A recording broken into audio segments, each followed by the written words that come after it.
I'm going to show you how we can register ourselves on ZKTeco BioTime Cloud 2.0 application. So first of all, we have to go for the ZKTeco India website. After that, we need to go for the search bar, and then here we need to find BioTime. So we have to click on this URL. Automatically it will redirect to the login page of the BioTime Cloud application. So here, this is the login page of this application. So here we have to give our email address, phone number, and we have to create the password, and we have to select these check boxes, and then we need to go for the sign up. So after clicking on the sign up, it will redirect to this page. So it is showing we have sent an email to verify your account. So we have to check our email now. So here we have to check our spam folder of the emails as well. So now I will check my email.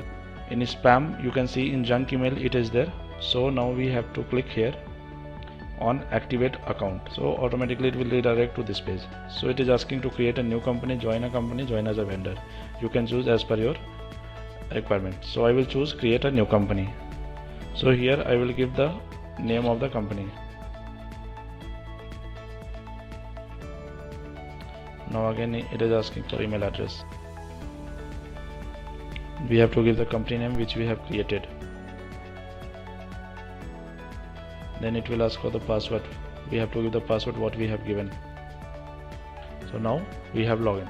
So like this we can register ourselves and use this application. Thank you.